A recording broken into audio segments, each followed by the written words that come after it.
Waters in St. George seem to have been heavily impacted. I saw the rising waters. I moved around the country as well. It was something else, as we say. It was really quite interesting yesterday how Barbados turned out. And a lot of people kept asking, wait, what's going on? What's going on? Why weren't we told about this? All of those kinds of things we got. And so I want to take now a look back at what happened yesterday by you taking a look with me at a report that came in from Crystal Hoyt. The Barbados Fire Service, the Barbados Defence Force and the Barbados Coast Guard are currently searching for a missing man who eyewitnesses said was swept away here in Charles Road Bridge, St. George, after severe rainfall resulted in flooding across the parish. A number of roads remain impassable, leaving residents stranded and forcing motorists to abandon their vehicles.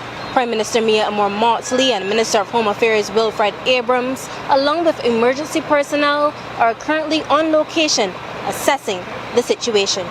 We're here at Charles Road Bridge, which is probably the worst that we have had reports on for the evening.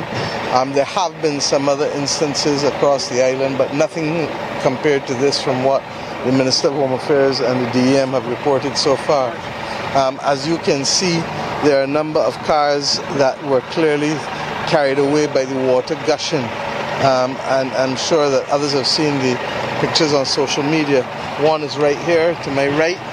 One is back at the junction, still blocking the junction by the gas station and the top of Charo Bridge. Chief, you said that there are two vehicles that were washed way down the bottom, the lane.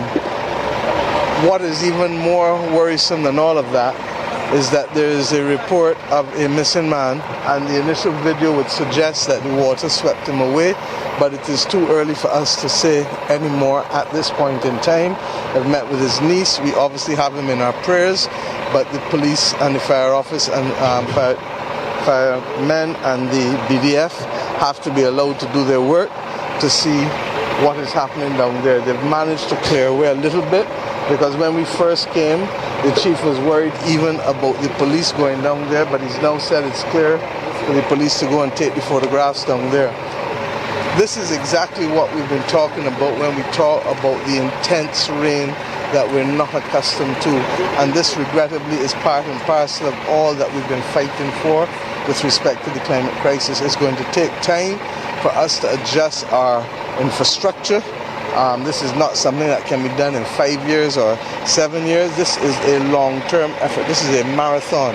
But what each of us can do, we must do around our houses and around also in a strategic way with public works and infrastructure, doing the things that will minimize the damage. Okay? There are some complaints that there isn't proper drainage in certain communities, and that has resulted in... And I empathize because, like in this particular instance, clearly MTW was clearing drainage and clearing the bush for a while.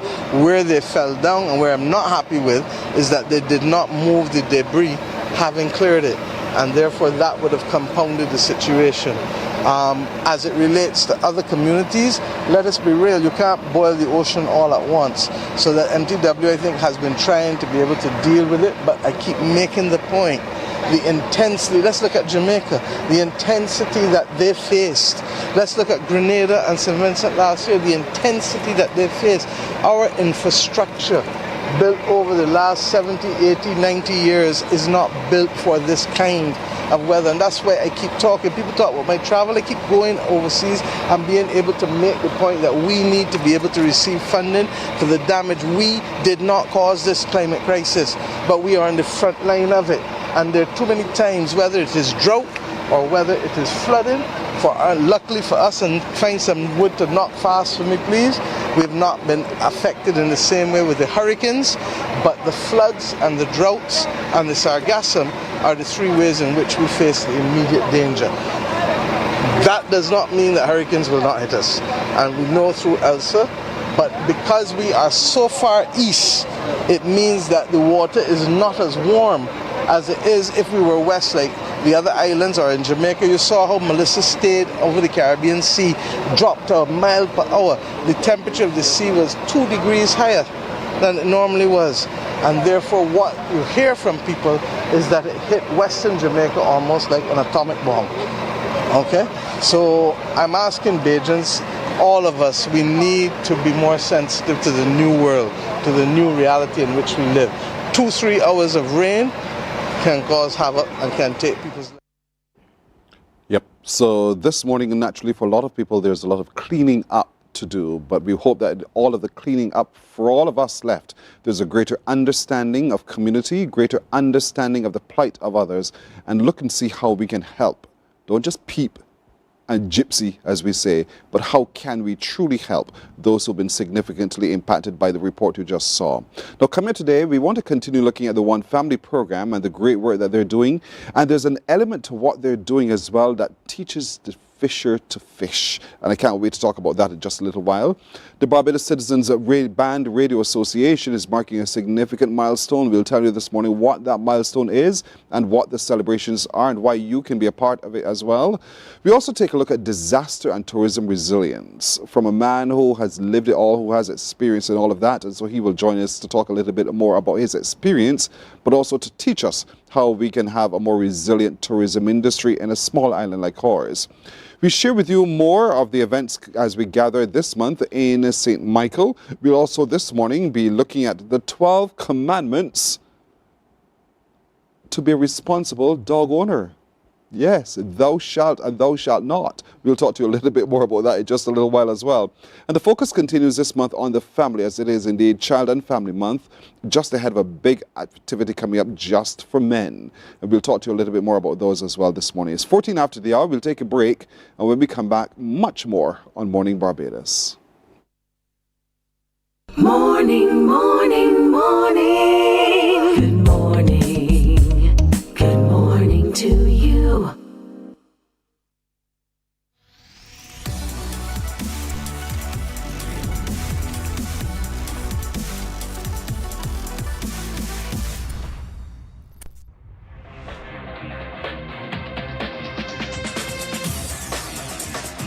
Week after week, Scold presents exciting reports and documentaries on the most varied topics of our time. Spectacular developments and innovations, lifestyle and trends of tomorrow, mobility and tourism, health news, highlights from art and culture. Each contribution grabs the viewer with extraordinary images and stories and takes him into fascinating worlds which he experiences here exclusively and up close. We're there when companies and specialists develop super satellites for a global network in space and can look behind the scenes. Scold is a window to everything that is there or is yet to come. Fly with us through time to better understand today and Good morning to you. 15 and a half after 6 o'clock now as we continue to focus on the great work of the One Family program and the opportunities that it provides, not just for sustenance, but having sustained, what do we now need to do to build? And so that is what we want to focus on this morning. We're joined by Nicole Daniel, who is the program manager for social development with the One Family program. Next to her is a couple of people who have benefited significantly, but they are showing their resiliency. They are now entrepreneurs. Tashida Best, who runs Glitz and Glams Event Parlor, I love the name. And across from us is Andrew Wilson, who has Drew's Drip. These names are so imaginative and they're so wonderful indeed. But Nicole, I'll start with you. We often would have heard of the One Family program asking Barbadians to donate, help them, help others. And now we've shifted somewhat to those helping themselves. I think that's a brilliant twist. Well, definitely, Pearson. Good morning, Barbados. Yes, that's part of our program. Well, we seek to empower the lives of these 1,000 vulnerable families. We have an element of one of the pillars in the program which deals with employment. And employment definitely leads to persons who want to go to work and then those who want to work for themselves. So we would have started some training through the Trust Loan Fund, Fund Access, Small Business Association, so we can give persons the opportunity to be more sustainable, to teach themselves and to be able to fend and tend for themselves in the future. So we actually finished one cohort of training early up in August, and these are some of the recipients now of our program, where we can, be proudly saying these are the things that they have done, their ways to go. We still support them throughout the program, and we will continue to support them because we want to be part of their journey. These are examples of how your contributions, ladies and gentlemen, have really empowered people to out of poverty to do much, much better. And that's the whole point. So how does the incubator work? So the incubator, as I said, is a 6-week program. Entrepreneurship, they're taught, the various aspects of entrepreneurship, the basics, how to budget, how to market, how to sell your product, how to be more out there. If you're having a business, maybe it's cooking, whether it's balloons, there are other persons out there who may be doing it, but you have to get a little twist of what you do to see if you can sell yourself. Now that 6-week training would have ended in something that we are accustomed to or we would see called Shark Tank. Everybody should know about Shark Tank, but we call it our dolphin den to be more cultural, to represent Barbados. And 13 of our dolphins, they sat out and they would have presented and pitched themselves to persons, to investors, to invest in them. Not only financial, but mentorship as well. And I think that it goes part and parcel in part of the program where you don't only have to donate financially, but you can do so in mentorship-wise and being able, I think Drew would have caught some social media presence where he can do some content with another person. And I think that these are all things that we can support the program through. Tashida, were you one of the dolphins pitching? Yes, in the den? Certainly. What was that experience like for you? It was a good experience, a bit nervous, obviously, because you're doing this in front of a whole heap of people. But it was a good experience talking about my business, putting it out there and having people invest in it. Amazing. What is your business? My business is Glitz and Glams Event Parlor. We provide decor services, whether it be a birthday, anniversary, graduation, funerals, any occasion. We make it memorable. And until having been in part of this incubator, did you have that skill? Were you already doing this? I had the skill already, but with the incubator, this helped enhance it. It brought about certain stuff that you didn't know, how to market the business better, how to just get yourself out there and sell the product.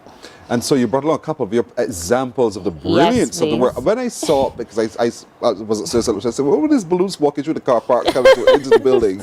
And I saw this, I had no clue that this was what it's all about. And so next to me is a wonderful example of the kind of balloon artistry that you provide. So describe for me what is right next to me here. Okay, so this is a balloon bouquet. What it is a clear balloon, so you can customize it for any occasion. I decided to customize it for Mornin Barbados since this is the occasion. You can choose any color, whatever you need, we make it happen. Wow, and you have balloons within the balloon. Yes, please. And so it calls for a lot of creativity and thought and patience and everything else. But this is something you truly love. I could see your love in all of this. And so these are things that when we patronize your business that we can get. Yes, please. How is it done? Is it a case of me sit with you and say, I have this event, my color scheme is X or Y, and go girl, create something? Yes, please. Some people don't know exactly what they need. So once you say the color, I just try to put it out there and make it happen for the customer. Who taught you this? I actually learned on my own via YouTube.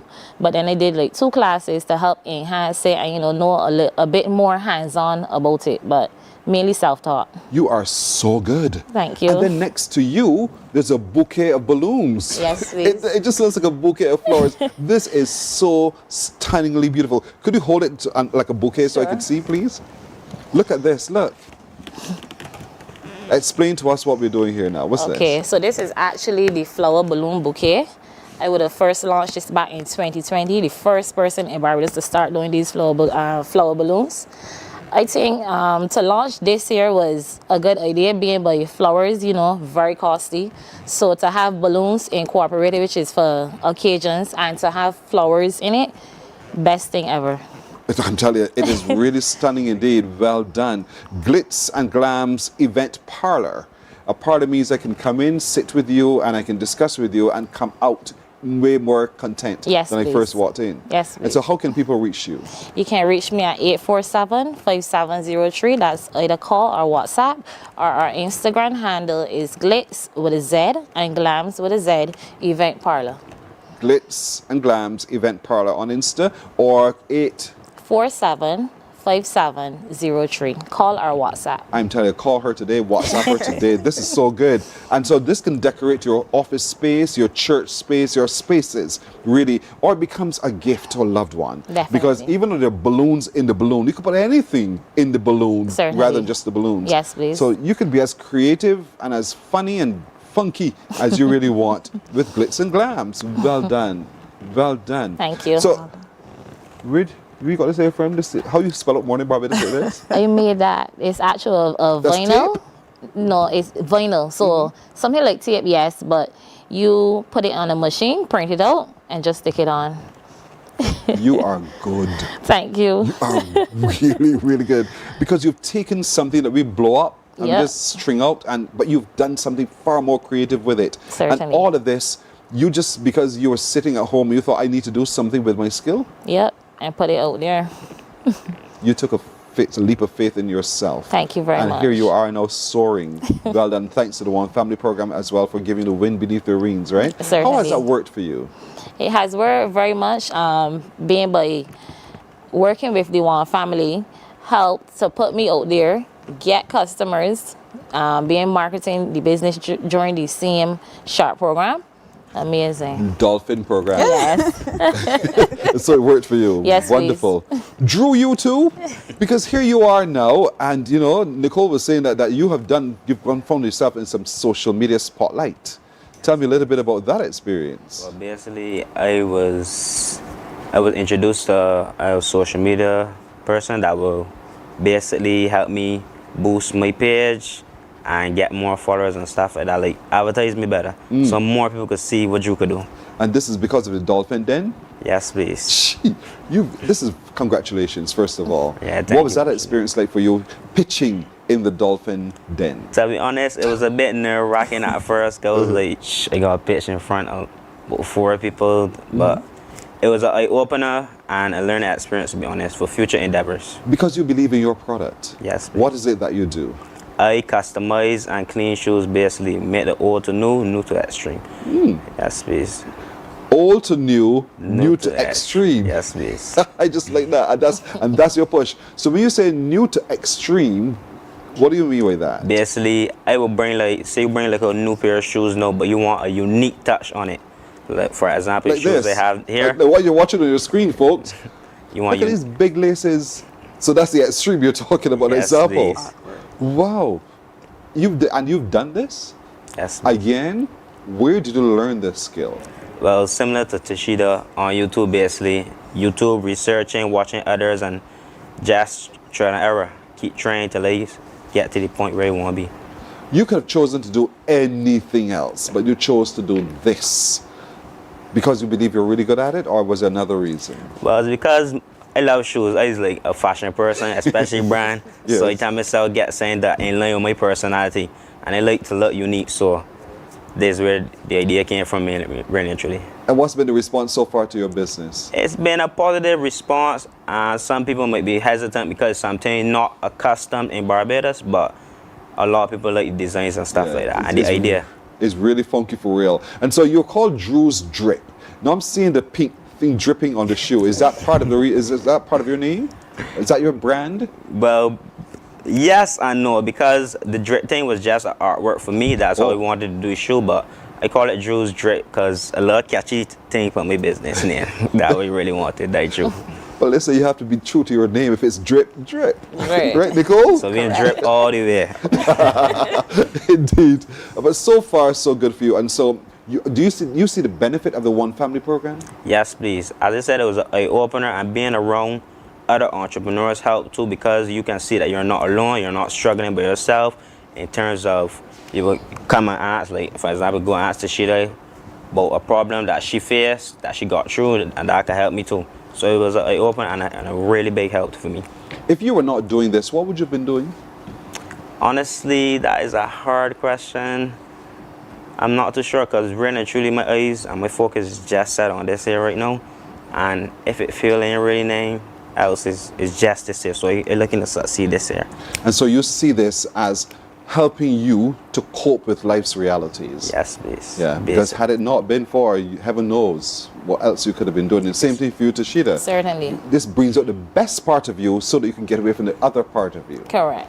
And that's the whole point, Nicole. That's the purpose of the drive of the One Family program, helping at least 1,000 people be better. Yes.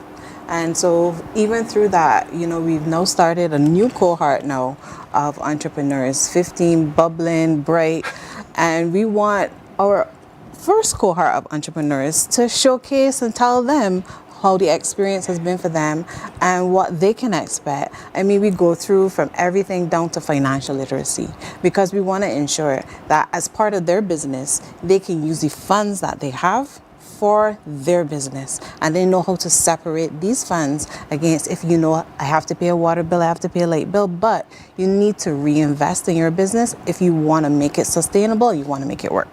You two are now glowing examples of what's possible. This is brilliant. You have done brilliant work. I didn't get your contacts, Drew. You can contact me at 823-3636. That's WhatsApp or call, or on Instagram, Drews.drip, which is DREWZ dot another Z drip. You all love a Z. You love a Z, don't you, Nicole? But that's good because, I mean, you're part of the generation of young people who are being creative in the great work that you do. I wish both of you the very best. Thank you, Pearson. The very best. You are young, you're smart, you're brilliant at the work that you're doing, and you've been thinking outside of the box. And that, I think, is tremendous. And so, Nicole, stumbling upon this kind of ingenuity and creativity must be so heartwarming for you as part of your social development programming. Oh, for sure. We are so proud of the entrepreneurs. We are glad to see how they progress throughout the time. And I mean, something as simple as we have persons making art from recycled materials. And I mean, it gives you joy. Because as part of the program, you want it to succeed. You want to be able to see that persons can be in a position to help themselves. And I really think that this is what this program is all about, helping others to help themselves. And it just gives us so much joy in the program, the social workers who support the entrepreneurs, who support the clients daily. I mean, this is hard work, it's hard work for us, and we definitely enjoy it for sure. Hard work is heart work for One Family program. Hard work is heart work for us as well. But I want to encourage you as much as possible, look back at the show, get their contact details, and then make contact. Reach out to these young people and to the other members of the cohort as part of the One Family Incubator entrepreneurship programming, indeed. And so I want to encourage all of you to reach out to the One Family program. Now you see where your investment goes. Now you get a greater example of the brilliance that flow there from. So give to the One Family program, and then we produce people like Tashida and Andrew as well, and so many others who've so far benefited. The next cohort is in the incubator. They'll too get a chance to go to the den and pitch, and hopefully they get the kind of support that they're looking for. Andrew has social media support. What did you get out of yours experience? Mentorship, financial support. See? Yeah. The benefits are real and long term. And that's what it's all about indeed. Thank you so much, Nicole, and your team for the great work that you're doing. Thank you so You're much. welcome. Thank you, Tashida. Thank you, Pearson. Thank you, Andrew, as well. All the best to you in your future endeavors. Thank you. You're welcome. Just one more point to note. I just want to say that, you know, we have next week, we're actually showcasing all of our entrepreneurs. When? This is now next week, Wednesday. Wednesday. In the car park. Warren's office complex. So the Barat building, you know, we're in the back. Yeah. And we're going to be, you know, showcasing their work. You know, we want to empower them. We actually use them. So if we have any events, instead of, you know, going outside, we actually use persons from within the program. Brilliant. So next week, Wednesday. Next week, Wednesday. All day? All day. All day. Yes. At the Barat building in the car park. You come see the great work Correct. of Andrew and Tashida and all of the other members of the One Family program who've gone through the incubator entrepreneurship programming, and you will see what's possible. But I want you to make business contact with them, make business deals with them. Let's continue to empower them as they go. Thank you all again. Thank you. Thank you. You're welcome. We're taking a break here. We're back with more in a moment. Morning, morning, morning. Good morning.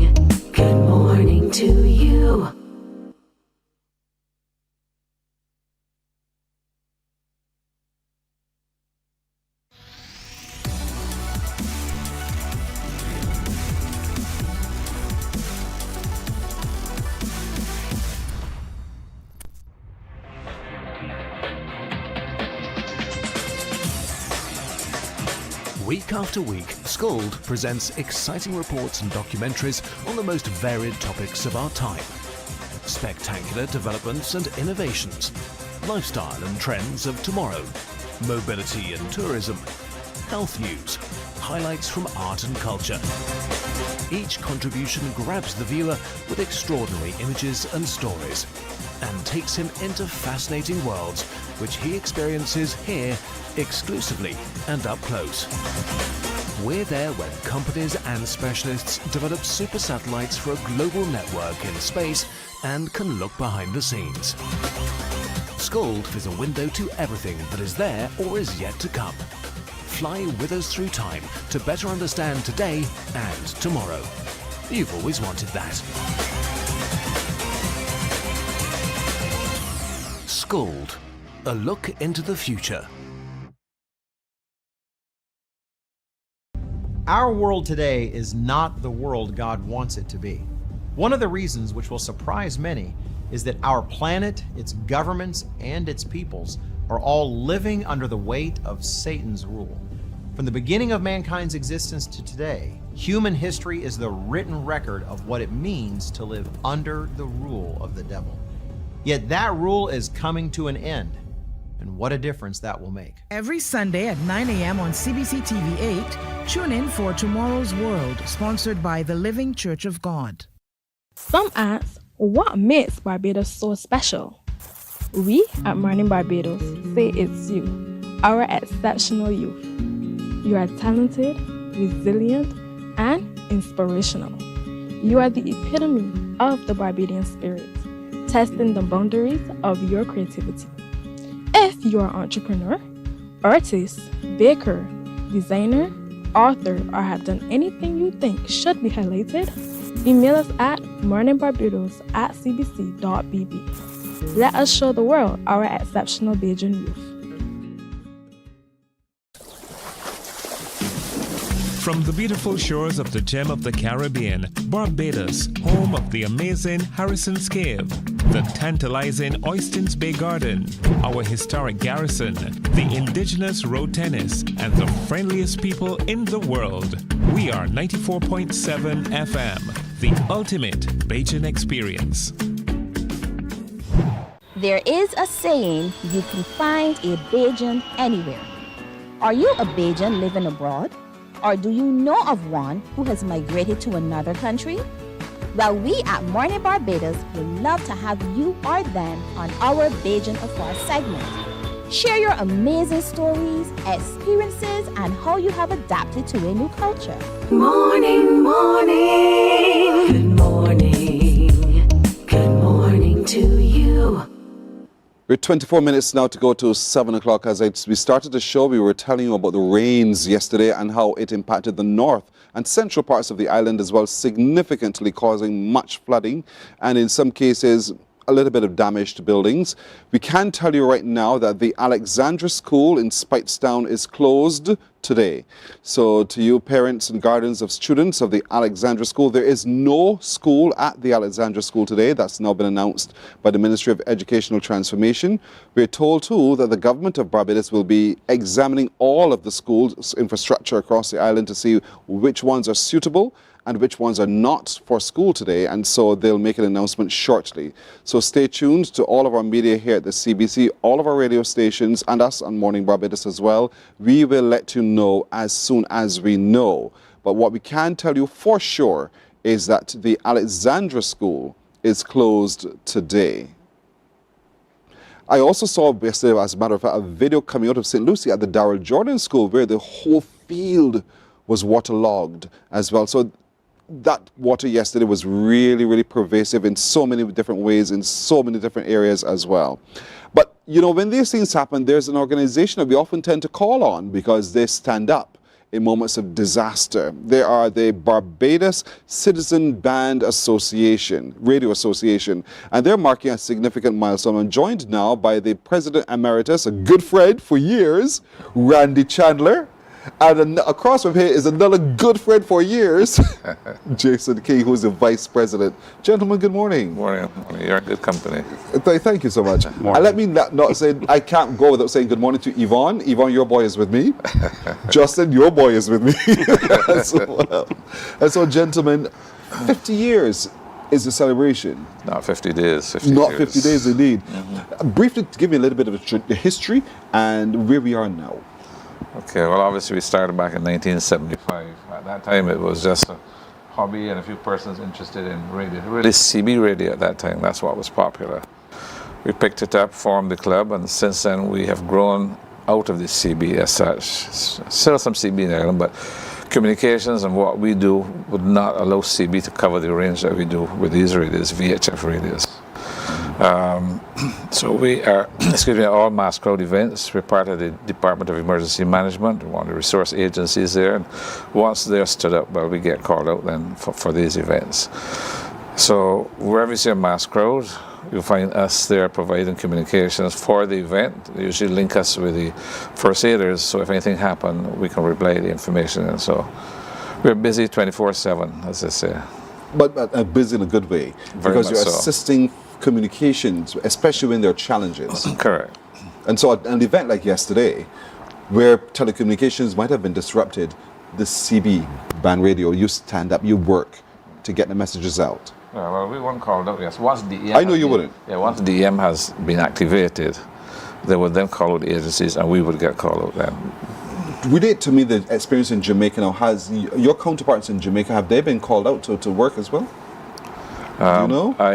I'm not sure. Not too sure. I was waiting to see if they would need, but something like that would more by the Amateur Radio Society, more so than our organization. Over the years, what have been some of the significant milestones you think that have been met over those 50 years? Oh, okay. The Arshcott situation was one. The Joes River.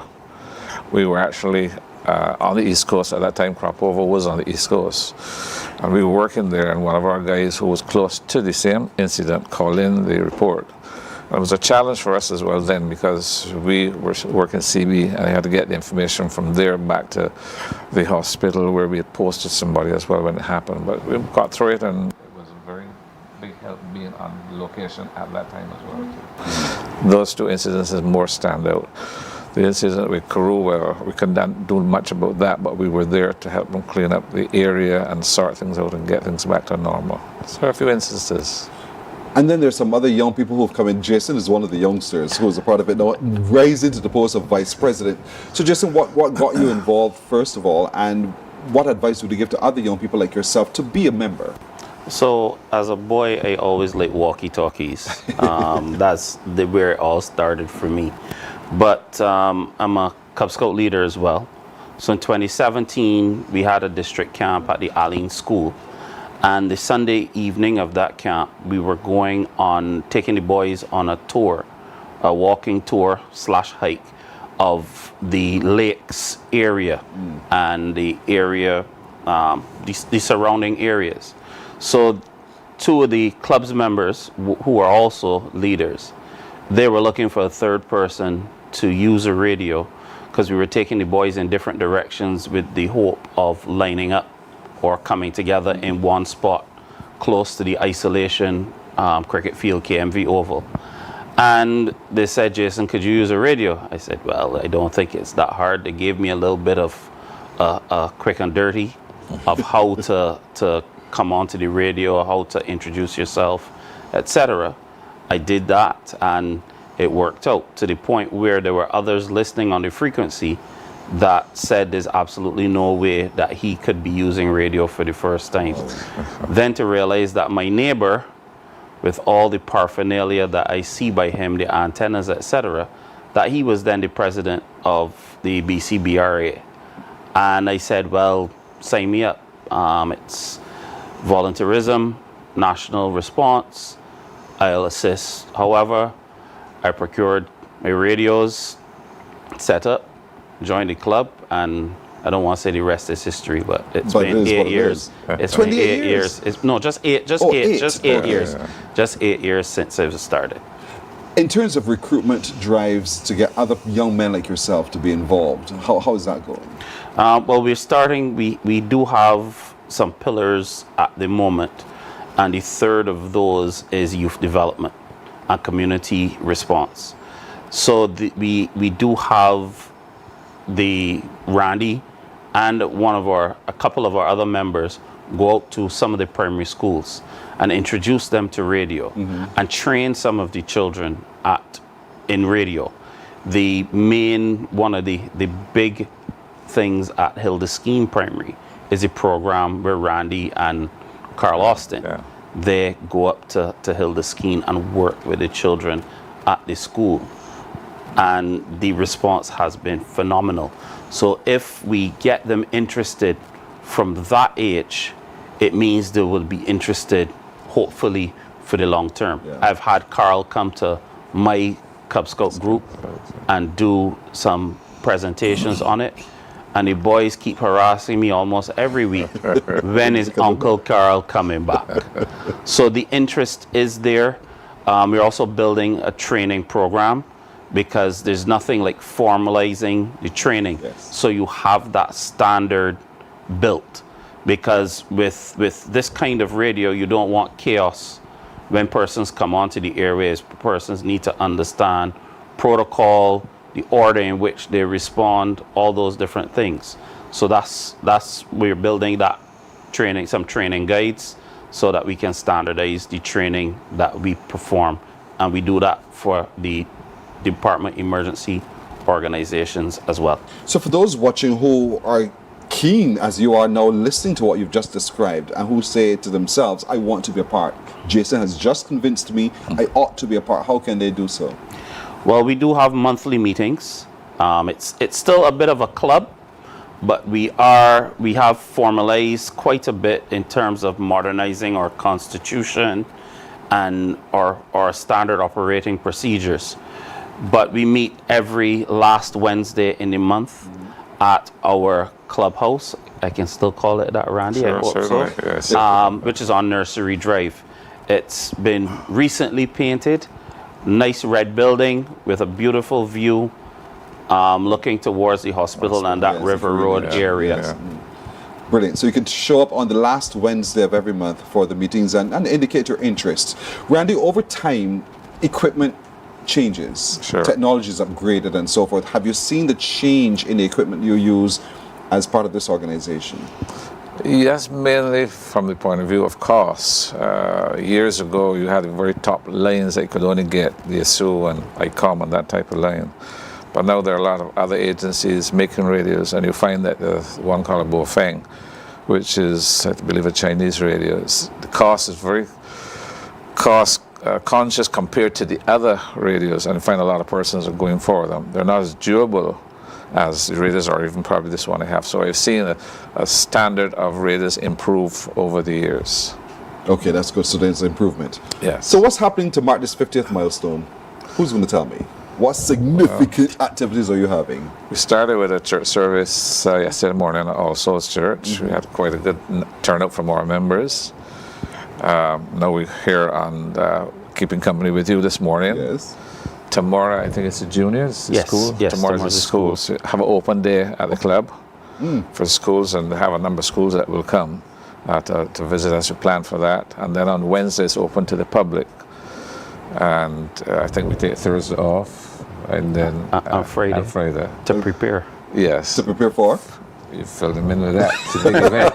We're having a cocktail reception on Saturday evening to celebrate the 50 years. Nice. All members are expected to be there, and we're gonna have a good time.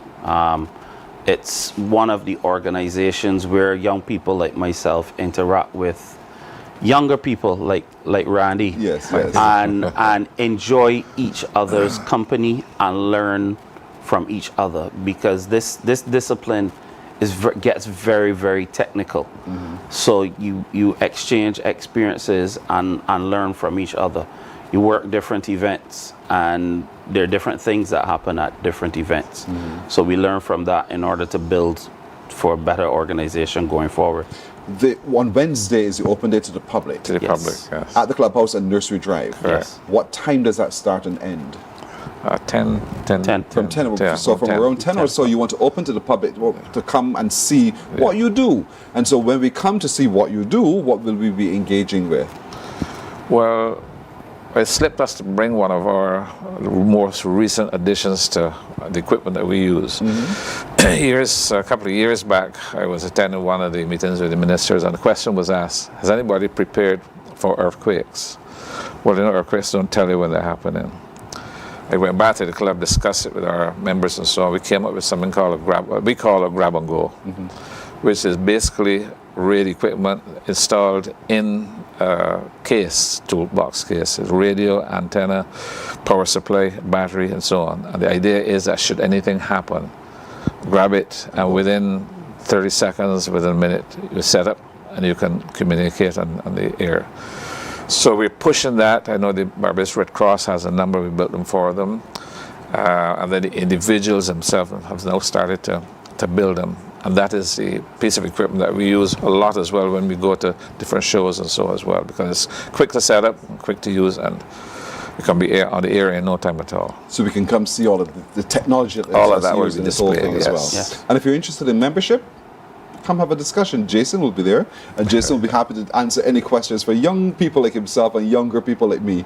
But you know, we want to commend you, gentlemen, on the 50th anniversary. Really, it's a significant milestone. Best of luck with the big cocktail at the end of the week. But I want to encourage as many of you as possible to show up on Wednesday from 10 in the morning at the clubhouse there at Nursery Drive and see the great work put on by this Barbados Citizens Band Radio Association, marking 50 years with new technology that inspires all of us and to allow us to be able to stand up as members of our community in times of emergency. We need to know. And so you need to know too by showing up. Well done. Thank you so very much. Thank you. Randy Chandler and Jason King of the Barbados Citizens Band Radio Association, marking their 50th anniversary, indeed. And we want as a community to celebrate with them. Morning Barbados is back in a moment. Morning, morning, morning. Good morning. Good morning to you. There is a saying, you can find a Bajan anywhere. Are you a Bajan living abroad? Or do you know of one who has migrated to another country? Well, we at Mornin Barbados would love to have you or them on our Bajan Afar segment. Share your amazing stories, experiences, and how you have adapted to a new culture. Send us an email to morninbarbados@cbc.vb, and together we will travel the world.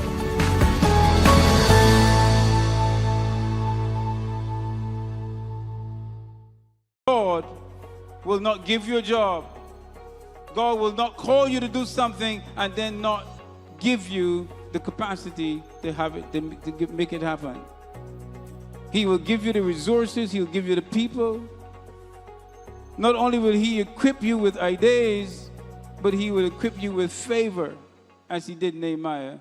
Turn on the latest episode of Infinite Possibilities, only on CBC TV8, every Sunday at 1:30 p.m., sponsored by Covenant Life Teaching Center.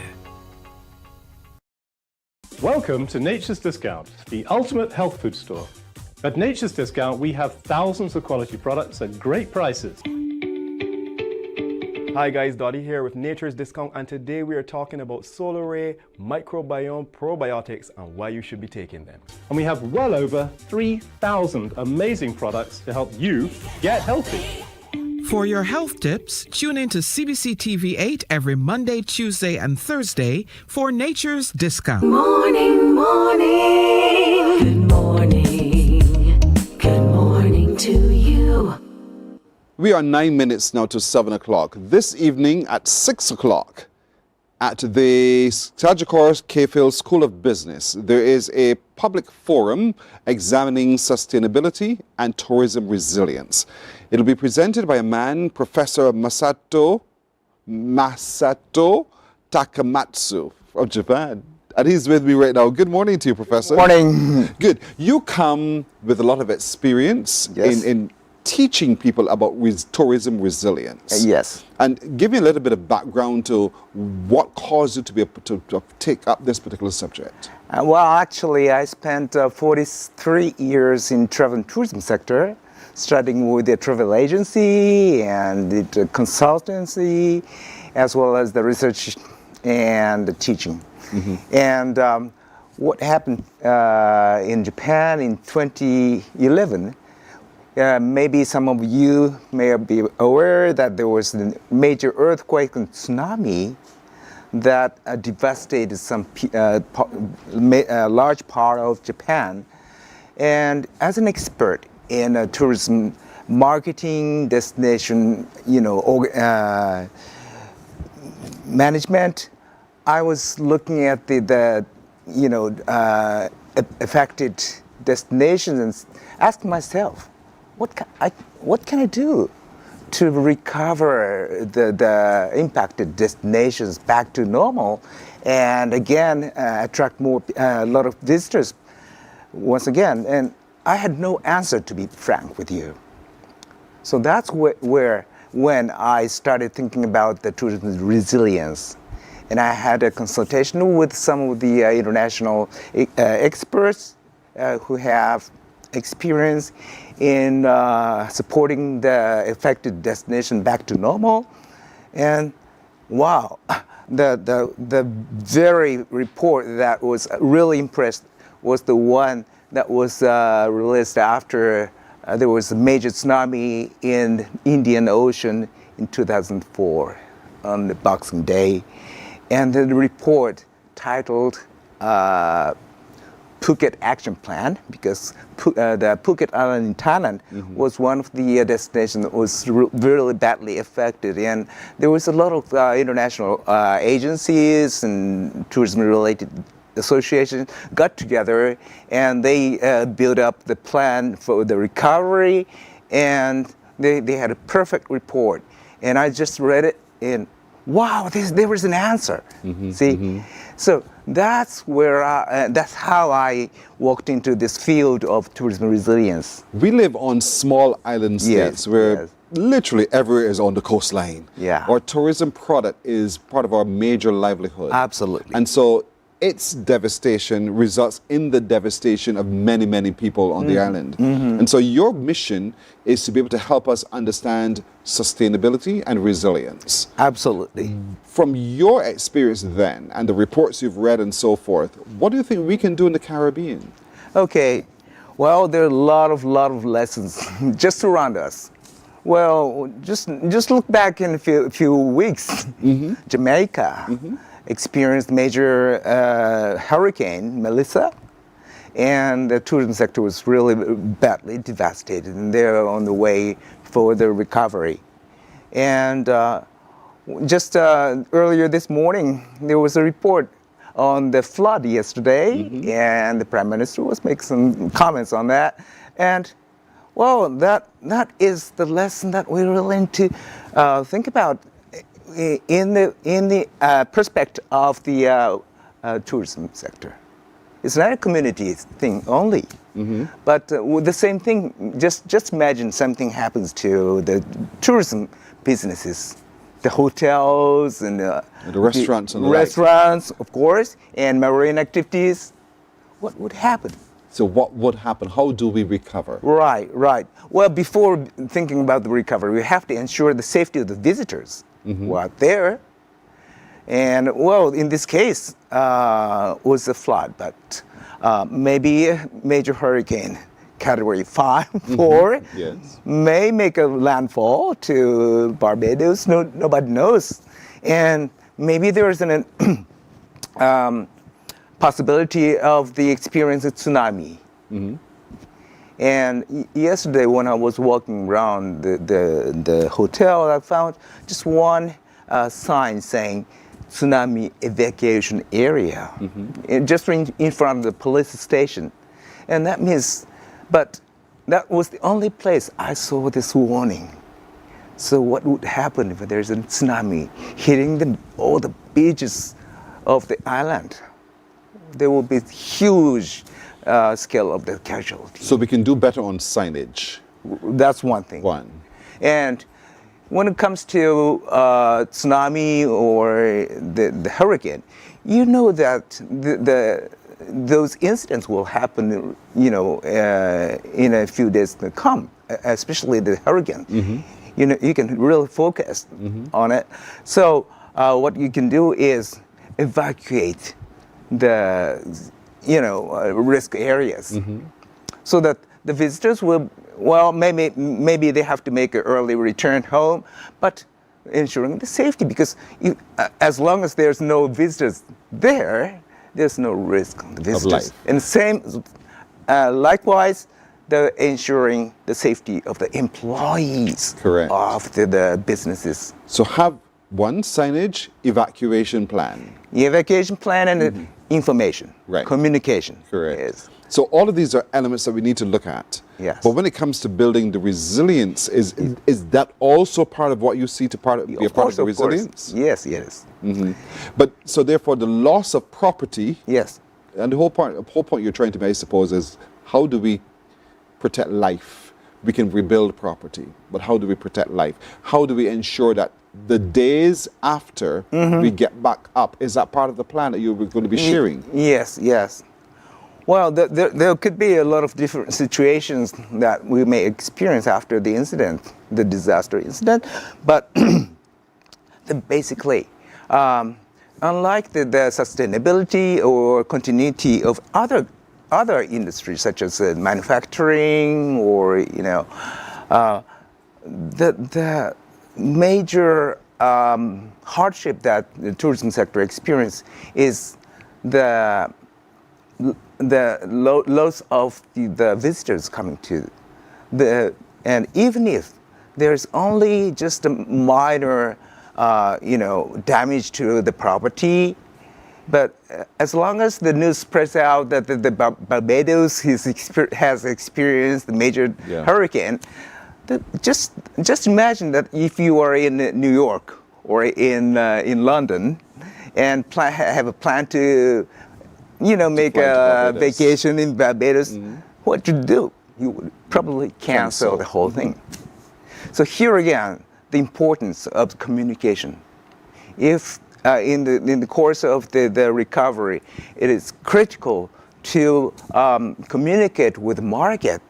That's the process of the recovery and how soon you can expect to invite them, welcome them back again in Barbados, and also if the damage or impact is very limited in a certain area, you can also communicate with the market that the rest of the places are just fine. Fine. There's a lot more we could talk about. We don't have the time, but I want folks to show up this evening at 6 o'clock. This evening, 6 o'clock at the Cayfield School of Business. That's at the campus at the UWI at Cayfield. And you can hear from Professor Masato. He is an expert on this. It'll be followed by a panel discussion. You can ask all of the questions you need to have answers to, and we want you to show up. Those of you in tourism, those of you in associated and allied businesses of tourism, and just general people who are passionate about when the storms hit, how do we recover? When storms hit, how can we be more sustainable? And how do we ensure that we protect our livelihood, the main livelihood of tourism indeed? And so this is a big one, everyone. This evening, 6 o'clock, in the Cayfield School of Business at the campus is where you show up for this tourism resilience lecture delivered by Professor Masato Takamatsu, and followed by a panel discussion. Professor, thank you so much for joining us. Thank you very much. I look forward to seeing all the guys here. Yes, indeed, I agree with you. Thank you so much. Thank you. We're taking a break here. We're back in just a moment. Morning, morning, morning. Good morning. Good morning to you.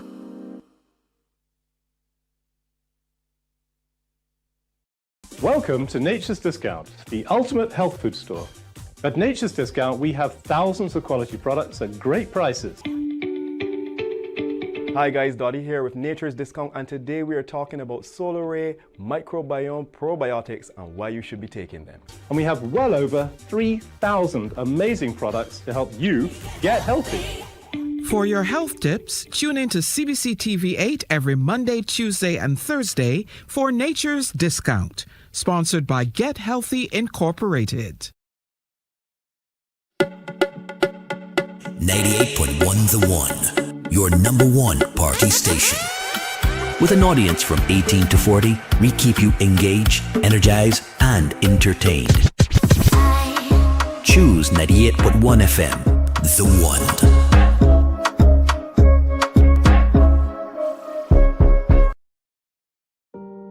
Hey there, it's Mahalia.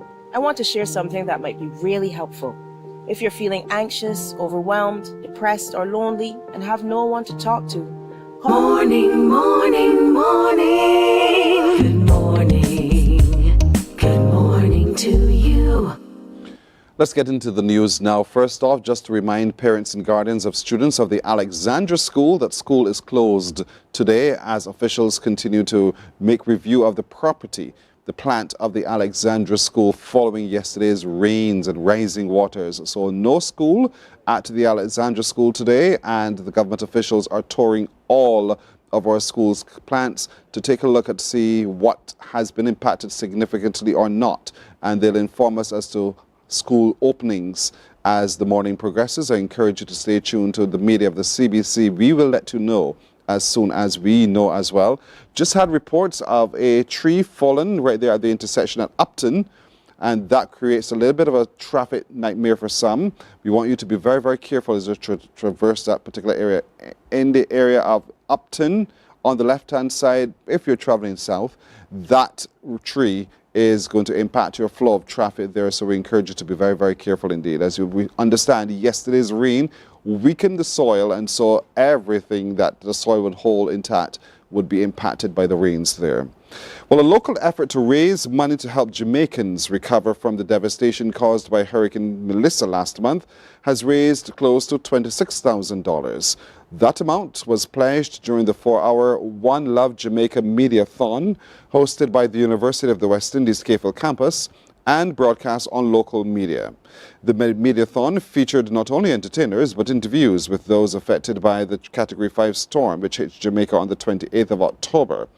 During that Mediathon, Prime Minister Motley shared a message of solidarity with the people of Jamaica. She also assured that Jamaicans will feel the outpouring of love from Barbados. The police are investigating a shooting in Bank Hall, St. Michael, that has left 3 people injured.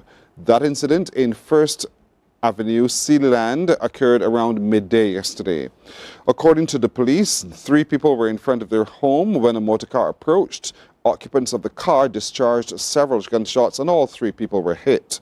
The victims were taken to hospital by private car where they are receiving medical treatment. Anyone who knows anything about what happened yesterday should contact Crime Stoppers on 1-800-8477 or call the police on 211. The voice of the nation's youth is critical to finding solutions to crime and violence in Barbados. That's the view of the Director of Criminal Justice Research and Planning Unit, Cheryl Willoughby, who has also criticized some parents for failing in their responsibilities to their children. She was speaking in Freedom Park at the weekend at the annual Youth Speak Off, a competition which she says gives young people a chance to be heard. Akeem Klinkett reports. Director of the Criminal Justice Research and Planning Unit, Cheryl Willoughby, says ideas shared by youth can help shape solutions to arrest crime. And that's the platform the annual Speak Off provides. We're giving them a voice, we're listening to them regarding what they believe are some of the issues we need to tackle as a department, as a ministry, as people of Barbados. It's important that we understand that the youth voice, that voice is critical to the solution that we seek regarding crime and violence in our country. And Ms. Willoughby doesn't want the competition to be the end of the participants' efforts. She urged parents of the competitors to share their children's presentation to the Criminal Justice Research and Planning Unit for use in its research. The director said the submissions will be analyzed to determine whether any of the recommendations can be incorporated into the unit's research. We want to make them part of our research process. We are going to use your recommendations as part of our policy implementation as well as policy creation ideas. So we need to have them so that your voices can be heard as part of the solution for Barbados. But Ms. Willoughby expressed concern that there were too many parents who were not guiding their children as they should. When I look across the spectrum of Barbados, what I'm seeing, a lot of parents are reneging on their responsibility as parents. And we need to take action as far as parents and empowering them where they need to be within the school system, helping teachers to turn around what we are seeing within our schools.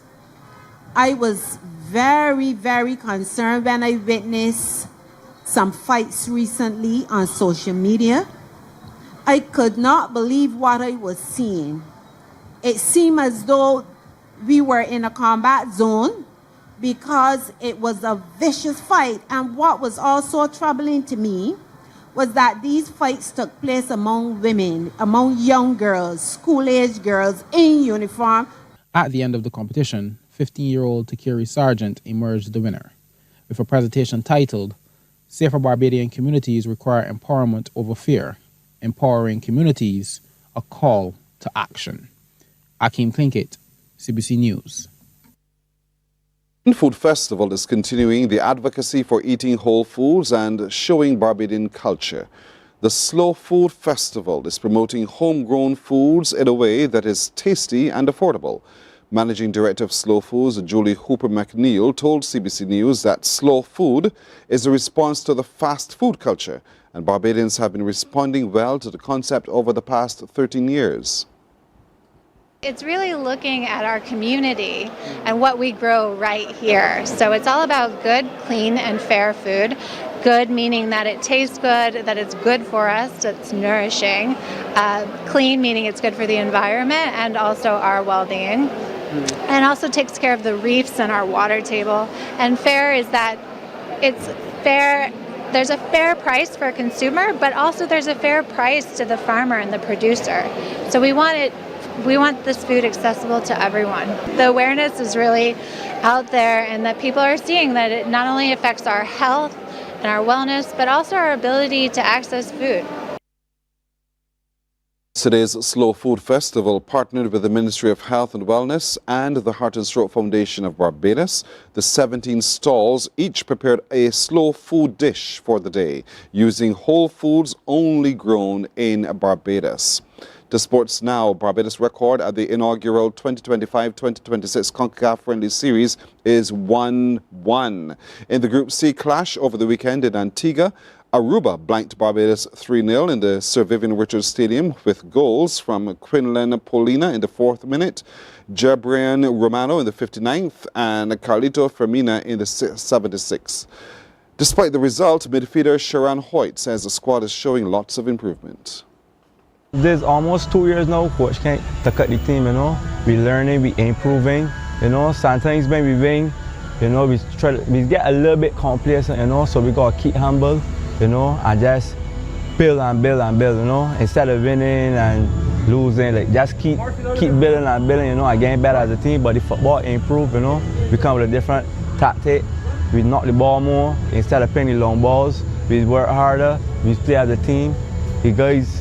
It's be a good feeling in the camp, so we just gotta keep improving. Kent Hall says the charges were just not good enough on the night. At this level, again, these are the conversations we have with the guys. You can't be second best when it comes to effort, and we obviously need to maintain equality as well. We made far too many unforced errors in possession. Took us too long to get into a groove and start to actually play. So they dictated play for the vast majority of the game, and that obviously gave them confidence. That's a look at news until now. More news coming up at 12 noon. Morning Barbados is back in a moment. Morning, morning, morning. Good morning. Good morning to you.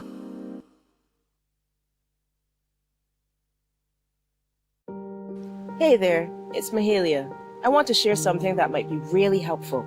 If you're feeling anxious, overwhelmed, depressed, or lonely, and have no one to talk to, call Lifeline Barbados.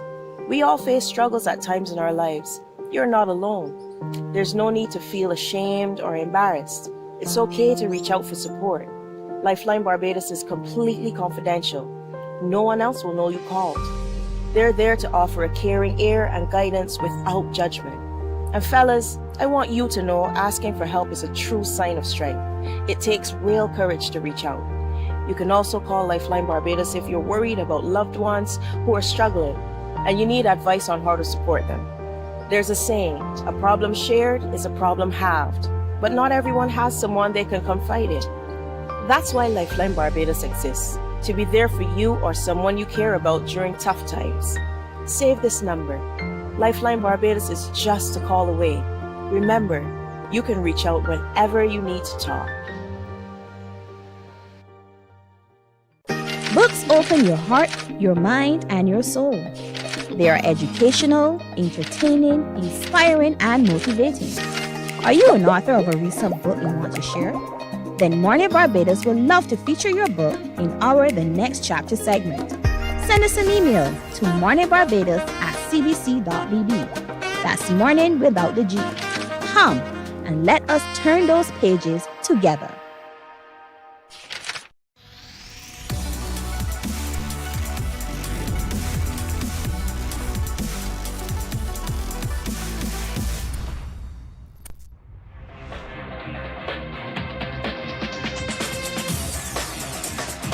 Week after week, Scold presents exciting reports and documentaries on the most varied topics of our time. Spectacular developments. Morning, morning, morning. Good morning. Good morning to you.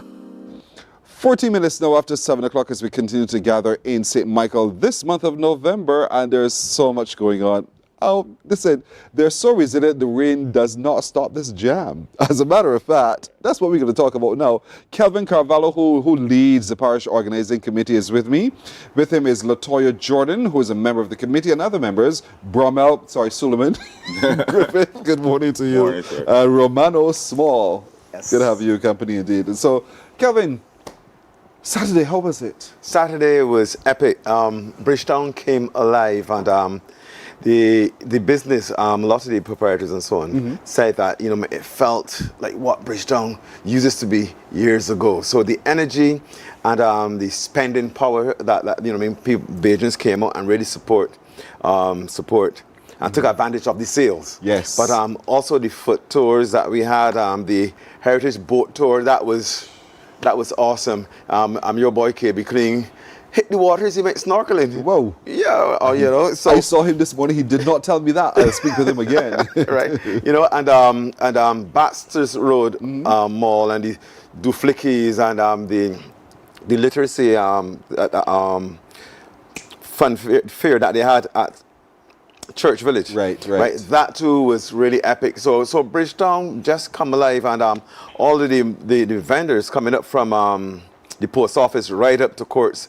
And even the ones in front of the Granville bus terminal, business was really, really good. So the challenge Saturday. is on for you now to maintain this. Oh, Pearson. Yeah. Oh, do it. But we will. We are basically midway, and great things are happening in St. Michael. And we have, and what is really, really beautiful is that we have the different within the different constituencies. We have people who they are empowering others within the communities, right? So they're having the different events and so on, and I know they're having tree planting in Pinelands and so on, and actually we're going to hear a lot more of some of the things that are happening in the Pine and so on.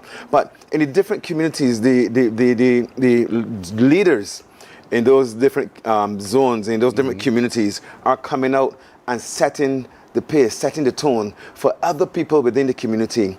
So it's all a learning process for me, for them, but it's a beautiful one. We're unearthing some new leaders and thinkers, and that's the whole point of we gathering indeed. Like you, Latoya. Latoya, you're responsible for the Yes, karaoke I am. competition. Yes, How's I it am. going? Great. Yeah? Very great. Do you sing karaoke at all? Yes, I do. I'm a part of a club. A club of karaoke singers? Yes, we do have There one is here. such a thing? Top of the Line Karaoke Club Barbados. So, this is like a choir? No. how do you join a club of karaoke singers? Well, basically, we hang together every weekend. Okay. And we just decided to form a club. We have a president, a chairman. There's a whole board. Yeah. Oh, you all take this karaoke thing seriously? Yes, we do. So then naturally you're the natural leader of this whole initiative for Regathering. Yes, so please. where we are now, because I know you're looking for the best karaoke singer of St. Michael. Yes, please. So we're actually heading to Biggles Bar tomorrow night. Where's that? That is just above Popular Spooner. So Okay. yeah, so Biggles Bar. Biggles Bar. Mhm. So we're heading Biggles Bar tomorrow night. Then on Friday we're heading to Empty Bottles Bar, Rihanna Drive. I love it. So when you don't find the names funny? Yeah, very, very. Empty Bottles Bar, Biggles Bar. So Biggles is tomorrow night, and Friday we're going to Empty Bottles on Rihanna yes, Drive. please. We just concluded Goalkeepers Bar on Friday, and that was the biggest crowd we had Wow. so far. But yeah, we're having a great turnout, and we're having young people Good. here coming out and sing. So that is really, really great. When is the final? The finals is on the 23rd of November, this Sunday. We're almost there next Yeah. week. This Sunday coming. This Sunday? No, that'll be next week. Sunday, yeah, it'll be next Sunday. Next Sunday, the 23rd. Okay. Today's the 17th. Yes, next The Sunday. 24th is next week, Monday. Yes, So Sunday coming. Yeah, Sunday coming. Sunday, yeah, Yes, the 23rd, please. yeah. Oh, so that's the final. Where's the final? Botanical Garden. In the Botanical Gardens. What time? We want to kick it off from around 3. Okay, so we want all of you karaoke singers and the club to come and really be a part of the final and let the best karaoke singer win. Yeah. Good luck to all of these fantastic prizes, I'm told. Yes, please. And we're still having sponsors jumping on board. That's good. That means it's working. Yeah, That means it's it working. is.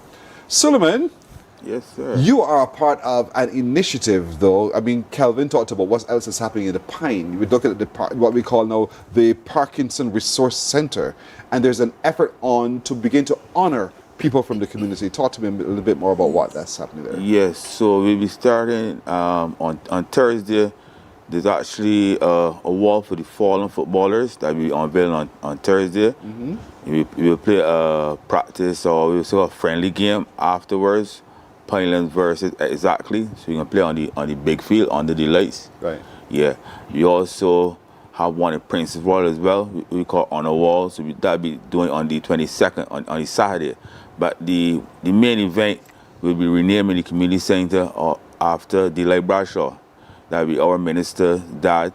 He had done a lot for St. Michael's Southeast and Extension Barbados in terms of building community centers throughout the island. So we found it actually it's time that we like put his name somewhere in the community. So we decided to name the community center Parkinson. Already have Parkinson School. So we decided, well, we could put the Delight Bradshaw name on the community center so the younger folks will come up, remember that Delight Bradshaw did a lot for St. Michael Southeast Extension Barbados on Friday. It's on So Friday. the renaming 5:30. is this Friday coming? This Friday, What time? 5:30. 5:30 in the afternoon. Yeah. Would it be built around performances and so forth? Yeah, we have a number of performances on that day. A lot of people from the community, you know, Kiamal just live across the road here. Kiamal nurse from Crossfair. And we have LRG. We also have Melissa. We also have Aaron Roberts. Yeah, and Only in Bim, Pineland Creative Workshop, Shelly, you know, groups and fun and follow it. Yes. So we have a number of performances on that day. Nice. So it's going to be a spectacle on Friday.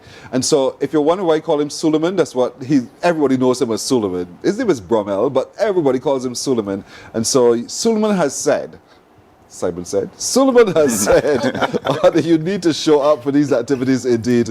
And so on Friday, with the renaming of the Parkinson Resource Center to the Delight Bradshaw Center, it is just to reinforce in the community the contribution of the man to the development of the community and to give children an opportunity to see that there are people who walk and live among them, who aspired to great things, and that they too can aspire to great things as well. So it's going to be significant. You said the football match is? Football match is on Thursday. Thursday? Yeah. The Thursday, day 7 before o'clock. is a football Yeah, match? the day before the football match, because we're unveiling the wall for the fallen footballers on Thursday. So we'll play the football match right after we unveil the wall. Okay, great. Yes. And that happens on the playing field? On Parkinson playing field, on the big playing field. Because football have not been played because we don't have no lights on the big field. So we decided to probably get some towers, some 6 towers, and put around the big field, and we'll play some football in the big field.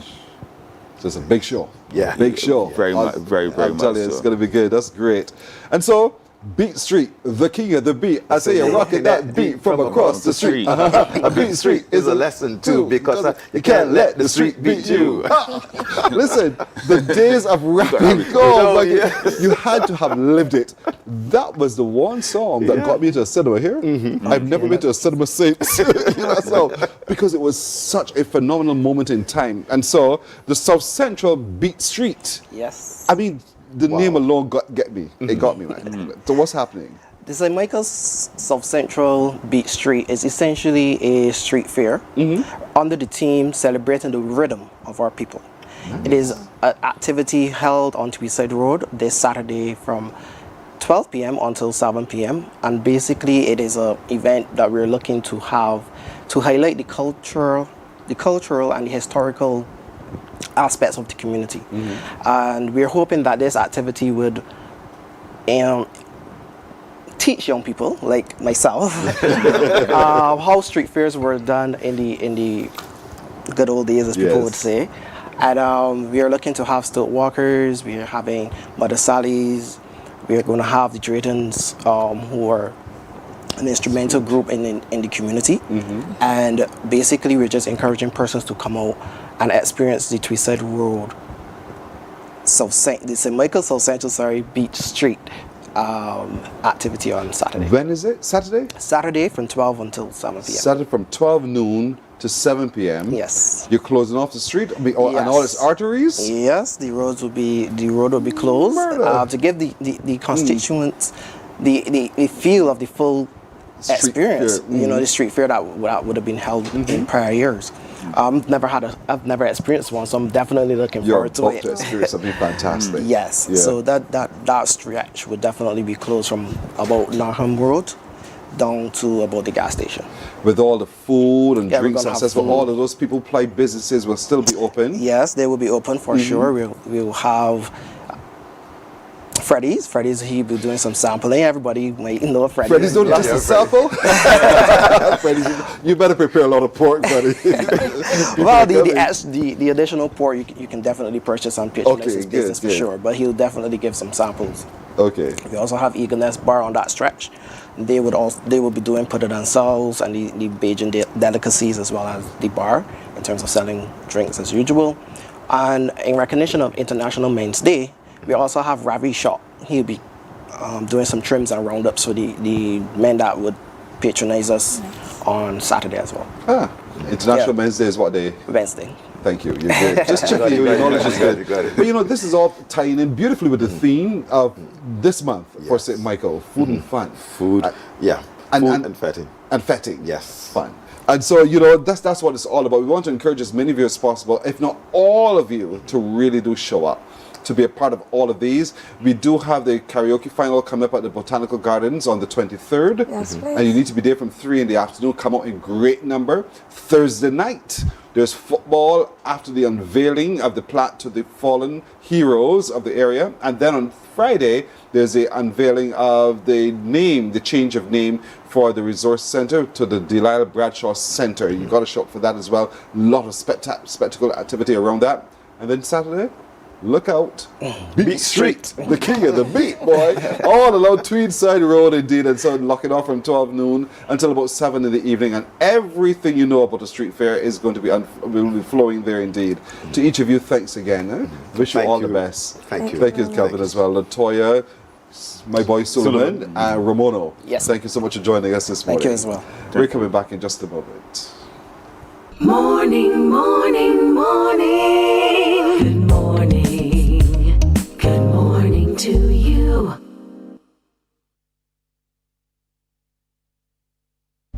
Our world today is not the world God wants it to be.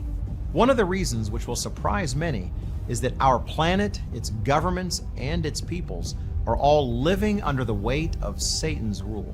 From the beginning of mankind's existence to today, human history is the written record of what it means to live under the rule of the devil.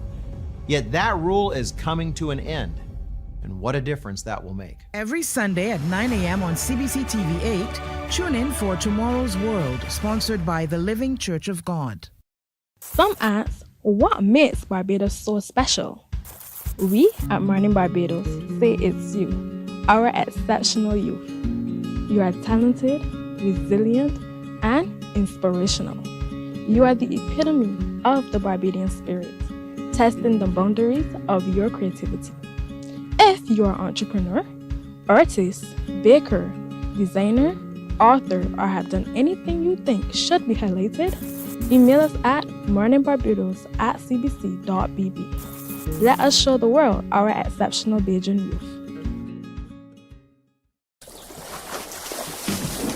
From the beautiful shores of the gem of the Caribbean, Barbados, home of the amazing Harrison's Cave, the tantalizing Oystins Bay Garden, our historic garrison, the indigenous road tennis, and the friendliest people in the world. We are 94.7 FM, the ultimate Bajan experience. There is a saying, you can find a Bajan anywhere. Are you a Bajan living abroad? Or do you know of one who has migrated to another country? Well, we at Mornin Barbados would love to have you or them on our Bajan Affairs segment. Share your amazing stories, experiences, and how you have adapted to a new culture. Send us an email to morninbarbados@cbc.bb, and together we will travel the world.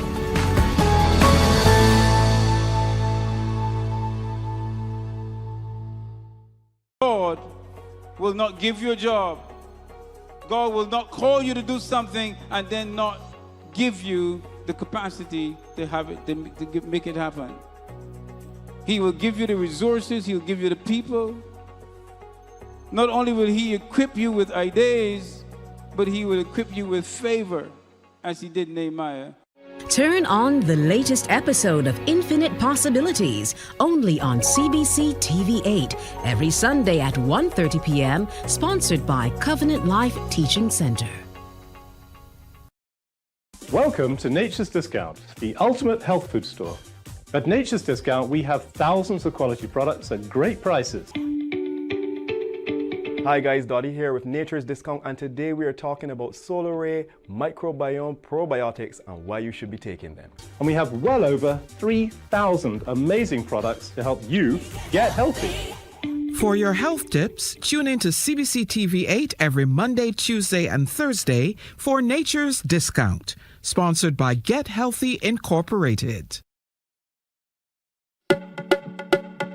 98.1 The One, your number one party station. With an audience from 18 to 40, we keep you engaged, energized, and entertained. Choose 98.1 FM, The One.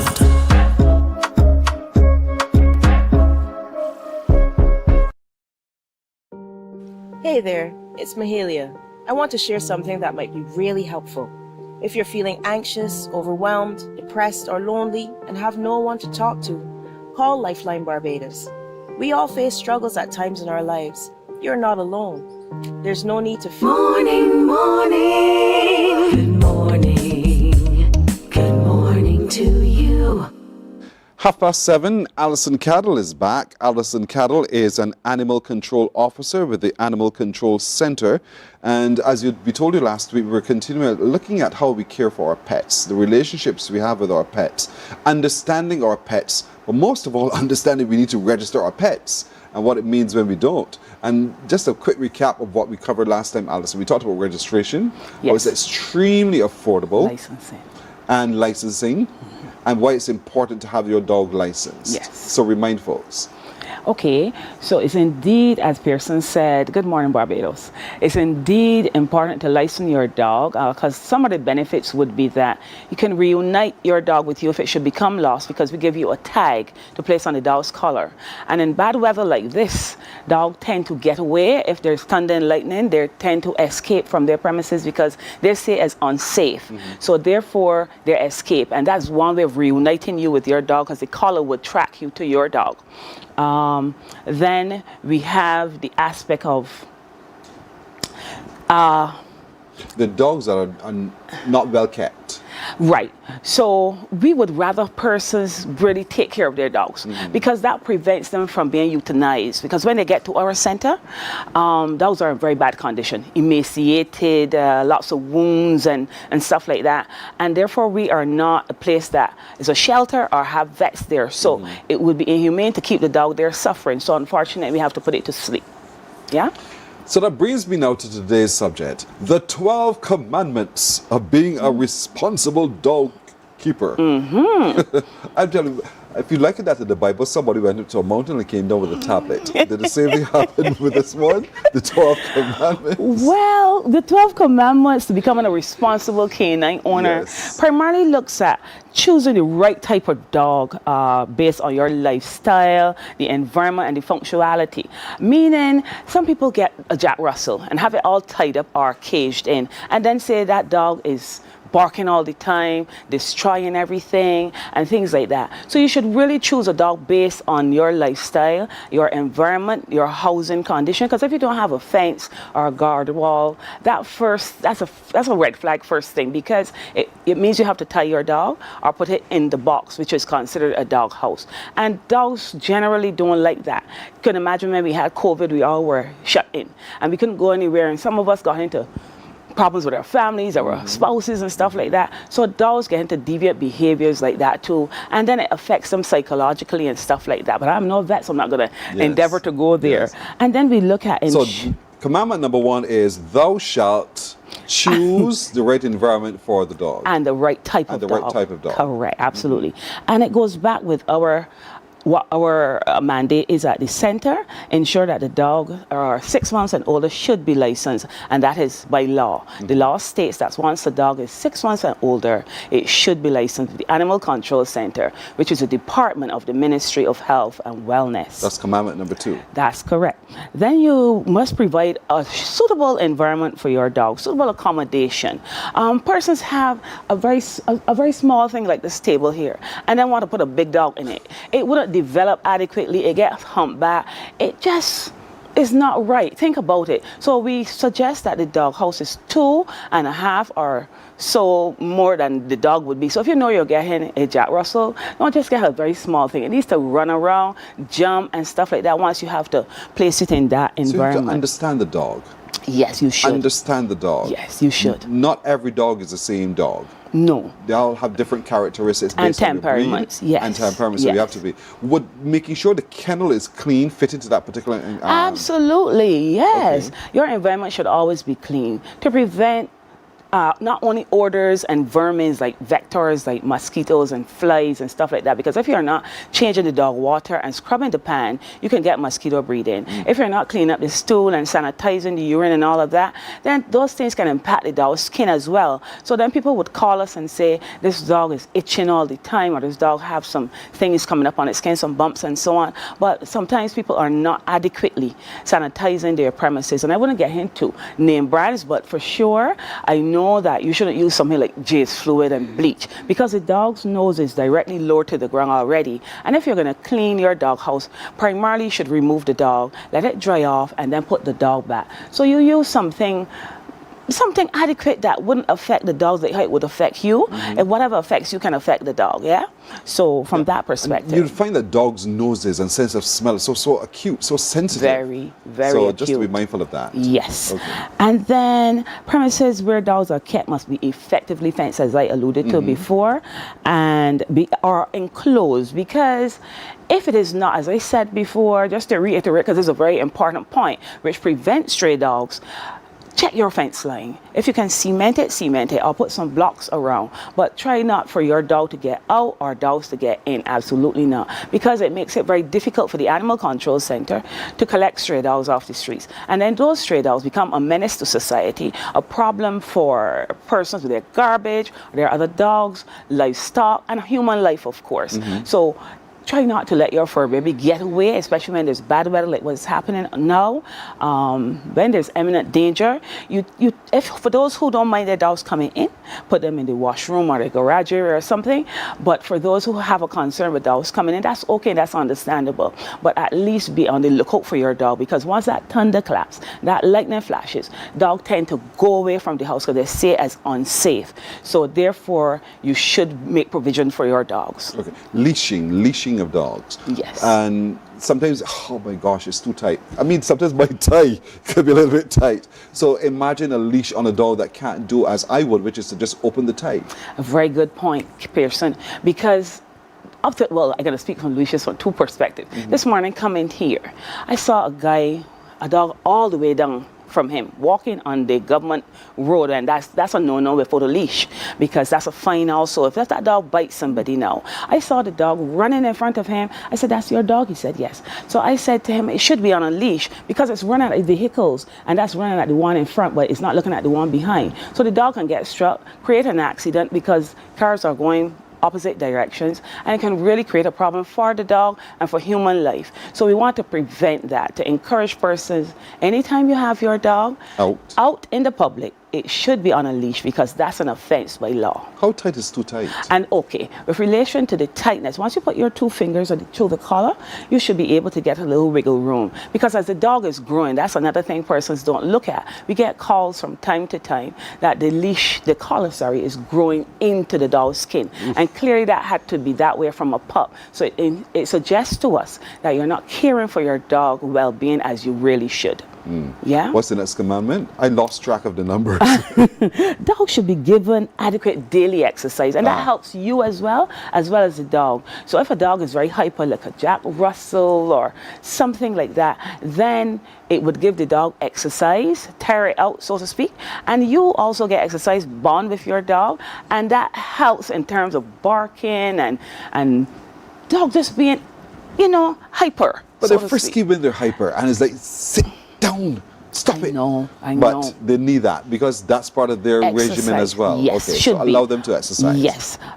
For most part where you can, because I know persons gone to work and leave their dog behind. But clean up after your dog when you come home and when you get up on mornings. That prevent, as I said before, vermin, vectors, flies, mosquitoes, roaches, and odors, of course, because we get calls, all type of calls relating to dogs. And most of these things, if not all, can be really avoided if persons would just do their part, pay due diligence on what is happening around them. It's just not you get a dog and you just go feed it and walk back inside. You clean up around your dog. You care for your dog.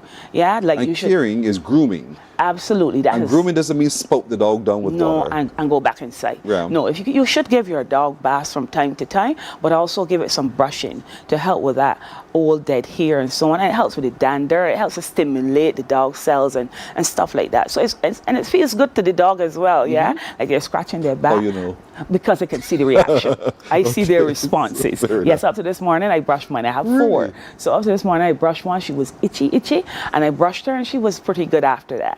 Frisky tail flicking all over the place, so she's happy. I know. I'm rolling on her back. Give me her tummy. Dog trusts you when they give you their tummy. That's trusting. Yes. So we want to encourage spay and neutering. Spaying and neutering, very important, because if you don't have the system in place, the fence, the gate, and you just have your dog tied there in a dog house, another male get to that, and then you have unwanted puppies that you didn't plan for. You don't even know the type of dog that you're going to get your puppies from. So we want to encourage spaying and neutering. This is very, very important to us, because this prevents, again, dogs from going to sleep, dogs from being euthanized. So persons would say animal control just kill dogs. That's not the case at all. So I would like to dispel that myth. What we want to encourage is spaying and neutering, because persons should be responsible for their dogs, play their role, carry their dogs and get them spay and neuter neuter respectively to prevent these unwanted puppies on the island, because it really poses a problem for animal control. We are a very small operation and we are full to capacity always. So as I would always say, we're not like the ambulance service. You call us and we come.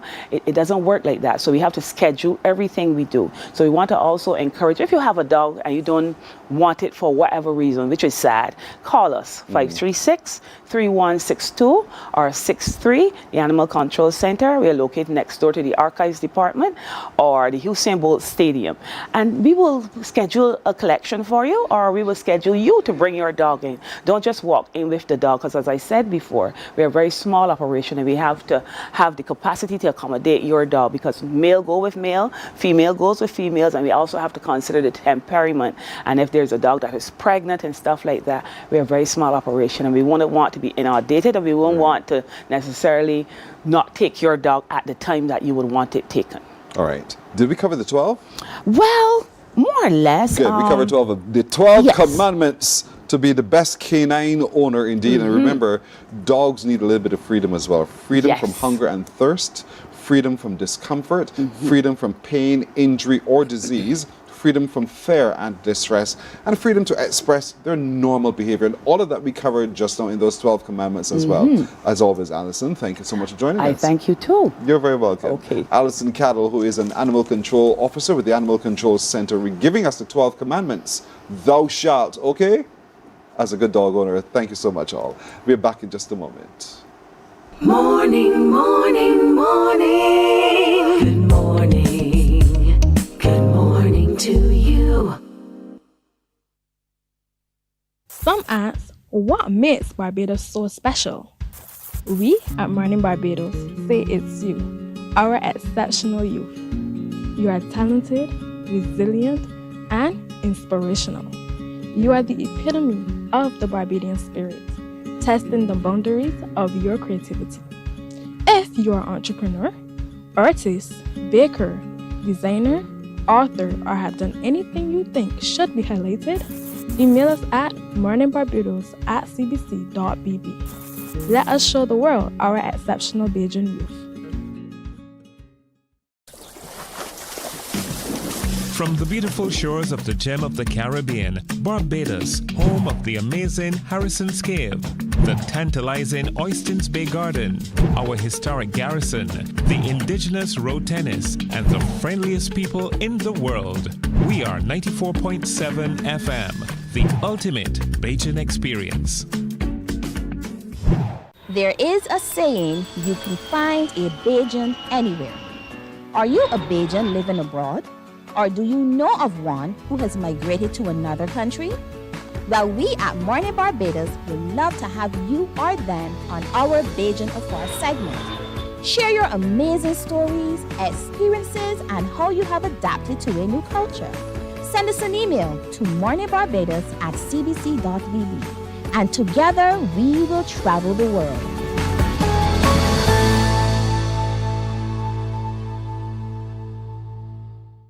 God will not give you a job. God will not call you to do something and then not give you the capacity to have it, to make it happen. He will give you the resources. He'll give you the people. Not only will He equip you with ideas, but He will equip you with favor, as He did Nehemiah. Turn on the latest episode of Infinite Possibilities, only on CBC TV8, every Sunday at 1:30 p.m., sponsored by Covenant Life Teaching Center. Welcome to Nature's Discount, the ultimate health food store. At Nature's Discount, we have thousands of quality products at great prices. Hi guys, Dottie here with Nature's Discount, and today we are talking about Solar Ray Microbiome Probiotics and why you should be taking them. And we have well over 3,000 amazing products to help you get healthy. For your health tips, tune in to CBC TV8 every Monday, Tuesday, and Thursday for Nature's Discount, sponsored by Get Healthy Incorporated. 98.1 The One, your number one party station. With an audience from 18 to 40. Morning, morning, morning. Good morning. Good morning to 14 minutes now to go to the hour of 8 o'clock. I'm sitting among friends, and friends who make me laugh. We're just having a really good time. Isn't it a wonderful time to be alive, everybody? This month of November, the Child Care Board is marking what we call Family Month. I'll call it Family Month as well, because it significantly aligns itself with the International Day of the Child. And so next to me is Sherry-Ann Ware, who's a child care officer. Next to her is another child care officer, Nandisa. Misspelling on her part of her parent, Nandisa Jurant. And across from me is my all-everlasting friend, my very good friend, who is a Vice President of the Barbados Association of Professional Social Workers, Sharon Rose Gittins. Good morning. Good morning, all. Good morning. What's going on this week? We're focusing this morning on residential care. Residential care is pretty much our children's home. We want the public to understand that residential care is a temporary arrangement. And our role really is looking at the reunification of children with their families. And considering that we're looking at the International Month of the Man, we're looking at the fact that there are a lot of men sometimes who may have children in residential care and not know that they have children. And we're focusing on the fact that we are bridging families together and trying to keep families together. I always thought that once you're in a children's home, you're there forever. No, please. No? As long as we have graduate out? Not necessarily. Back to Well, a family? we can graduate out because at the age of 18, obviously you transition then into adulthood. But in the event that we find a relative or a family member who is in a position and adequate to provide the necessary care, then we always try to put children back with their families, because ideally when children come in, they're always asking, where's my auntie? Do I have any mummies, any uncles, any godparents? And they function better psychologically and emotionally when they're in a family setting with persons who they can identify with. Nandisa, how they got in there in the first place? Various reasons. A child may come in for neglect, a case of physical abuse. Some babies might come in for the sole purpose of being adopted. There might be a need based on the family circumstances where they might be displaced. They need temporary placement, but again, as my colleague would have said, we try to reunify the children with their parents. So the reasons are varied. It must be so heart-wrenching to hear that need from a child being expressed. It is. So we try to make the period with which and they're there to be very loving. The staff is very loving. They go to school. So we try to keep the sense of normalcy, while they're in care. So we try to let them do some of the same things that they would have done while they were with their families. But again, until reunification, they're well cared for. But how do you begin that process of reunification, Sherry-Ann? Because obviously you're bridging a chasm that was created that caused the child to be in care in the first place. So we can look at two options in terms of reunification. We have a program called Adoption and Foster Care, and the foster care aspect is where we ask persons in the public to open their hearts and their homes to children who may not necessarily be their own. We also have a situation where when family members, because Barbados is a very small place, when family members hear that a child may be in care, they actually do come forward to our head office in Cheapside and go in and indicate that they know that a particular child is currently at a home, and they ask to see the child or to spend time with the child, or they actually say that they are interested in taking the child with them on a permanent basis. So there are a number of processes that can take place. I gulped for a minute. Go ahead. And I think that Sherry can also share the situation where fathers who may request in terms of having the child with him. What's the process there? Yes, we do have situations where children come into residential care, and after they have been in care for a period of time, we may get a phone call from somebody who is a prospective father, because obviously without a DNA test we would not be able to ascertain paternity. And they may say to us, I didn't know my child was in care. So what we usually advise fathers to do is that they can have a DNA test done through ChemScreen or the Barbados Reference Lab, as long as paternity has been proven and it is not a situation whereby it is a contentious matter between the two parents. Because the reality of the matter is we do have some mothers out there who will spitefully place children in residential care unknown to the fathers. So as long as it is not a contentious matter that requires us then to pursue some kind of court proceedings, we then begin the reunification with the father visiting the child, where we would then supervise the visit and allow him or her to know that this is the person who we've gone through the necessary measures and they have been identified as your father. And we supervise the bonding process for a period of time. As long as it is satisfactory, we have to do a home visit to make sure that the environment where this child is going is also adequate. So would you do the same thing if it was a woman? Yes, please. Okay, just want to make sure it's fair. The process does not change. Okay. Sometimes you may have grandparents also who may come forward. The process will continue to be the same. And so Sharon Rose, here it is, a man who is saying, I want my child, and he feels as though the system had worked against him because nobody told him this is my child or that my child is in this place. Talk to me about, I know there's an event coming up, but talk to me what that does to a man. And as you said, and as you have just adequately expressed in your face and everything else, his self-esteem, his sense of belonging, his ownership, his responsibility can really fracture his thought process. With our event coming up, we recognize that some fathers are not aware of their rights and responsibilities, or some are aware and may think, well, the court is just for the women.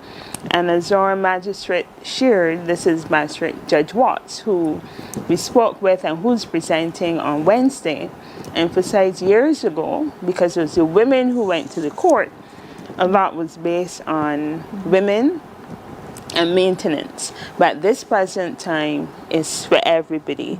It's for everybody. Both the father as well as the mother can seek maintenance. And the event coming up is really to build that awareness, empower our parents, as you would have shared earlier, Cheryl Willoughby's presentation, and we too feel the same way in terms of our parents being more involved. So fellas, this is for you. This is really for you. Where is it and when is it? It's being held at the Warrens building. Persons know it as the Old Barack, and you would have had Nicole here from One Family who shared, who said next Wednesday such and such is happening. Right, so it's that building. We're on the first floor for the lecture, and gentlemen, fathers, you get a sip and paint evening as well to reflect and enjoy. And so it will be from 6 until 8. It's men only, so don't worry about the women who are guiding you through it, because we will leave you in the space to discuss. And so 6 to 8 o'clock in the Barat building on the ground floor. Fellas, this is a moment for us to hear and to learn how we can begin legally to have access through the courts. And this is where the High Court Judge Elwood Watts will be able to talk to you. You share with him your challenges, your concerns, your everything. Pour it out and then get some guidance. Don't take the law into your own hands, in other words. Pour it out, get some guidance, and see how the court system can actually work for you. I know a number of you are desperate for having that relationship with your child, be it a boy or girl. It's yours, and you want to be a part of its life. And so let the court system, where possible, help you be able to do so. So show up this coming Wednesday. It's International Men's Day, and we want you to really show up at the Barat building from 6 in the evening. Get there early, hold your spot, and settle down, because after all of the tumultuous discussions, you have a chance to sip and paint, to draw and to let off how you feel. You know what I'm saying? Because you're expressing, and that's what it's all about. So on International Men's Day, 6 o'clock in the Barat building, gentlemen, this is the time for you to talk. We're looking at the role of fathers, how the court system responds to you, your access, and all of the concerns that you have, whether it's maintenance, access, and on and on and on. You raise them. A High Court judge is there to answer your questions and to give you some guidance as well. There are other men who will be there. There are these ladies and others who are going to be there as well to support you way through the process. So we want you to show up in great number. Don't sit and fret. That solves nothing indeed. And I know in terms of what we've said, for us to recognize that co-parenting and the link with residential care really comes off as a result of those situations where the families are not working together, the communication. The state does not necessarily want to have that child in care, but they're protecting the child. They're really meeting their needs, and I'm sure they can. Can we delve a little deeper? Can we delve a little course. Not right now. Okay. But can we find a way to delve a little deeper in this another time? Another time. Yes, yes. But before we go, because you're wrapping us up, I have a quiz Sure. for you. Go ahead. Okay? Quick. What is 18 years of age, established on the 14th of May, 2007, and keeps bringing news and news and news and more news to Barbados? Right. Established May 14th. 18 years ago. 18 years ago. It's a... And just keeps bringing news and news and news. Yep. And this is a person or an organization? I asked you No, the no, question. no. I don't Sorry. get to No, ask you no, no. questions. No, you don't. That has to be your association, the Barbados Association of Professional Social Workers. This gift, Pearson, is Am I the right? Morning Barbados crew. Your little crew. Your little crew in the month of November. The nut cake is for the nutty professor. And every single person, okay? And we're saying thank you. All right. on Thank you so behalf much. of us. Thank you so much. This The is Nutty for you. Professor says thank you here. Yep, so it's the guava in here, the guava I cheese, got you. the yes, You yes, make me and get the in trouble? turban balls, etc. You're going to make me get in trouble? Thank you, Nutty Professor. Thank you so much indeed. Ladies, thank you all indeed. All right, let's take a look at some passion on the stage on Saturday for the Spirit of the Nation show and when St. Lucie won. Ladies and gentlemen, good evening. Shalia, shall we reveal what we truly experienced on our journey as ambassadors? Yes, let's. From the awkward laughter of the first icebreaker, from the rush of the final presentation, we were pushed further than we thought we could go, and in that process, we grew into two purposeful individuals. In that growth, we found our voices, learned to think on our feet, and navigated the program with purpose and pride. Kimani, that growth prepared us for the work ahead in our home parish. A parish dubbed behind God's back with a sing-song accent, Mount Gay Ram, and the most bass, but we know the truth. Having walked its roads, we found heritage in every corner of our parish. We saw heritage in motion. In the residents sharing folklore from the heartman to the village legend. We saw heritage in motion. In the footprints of resilience and resourcefulness from the Jata houses to the standpipes. We saw heritage in motion. In the hands of those who helped shape our beautiful structures, from St. Lucie's Parish Church to Maycott's Fort, the octagonal chimney, and beyond. We saw heritage in motion. In the pudding and sauce, made the old-fashioned way, and countless other traditions. We saw heritage in motion. Alive in our people, stories, and land. Ladies and gentlemen, we stand here, not at the end, but at the beginning of a new chapter. It's time, Barbados. Rise together as one. Let's carry our island's heritage forward with bold intentions. Thank you, Kimani and Shalia, representing the parish of St. Lucie. Ladies and gentlemen, as Kimani comes into focus, his suit becomes more than a garment. It's a canvas of tribute, a canvas of parish pride, a canvas of legacy. Burnt orange blazes across his jacket, glowing like the kerosene lamps that once lit our homes and the smut lamps that guided our steps through dark nights. Each spark carries the fire of our heritage. Kimani turns. Deep purple crowns his shoulder, flowing into his left sleeve.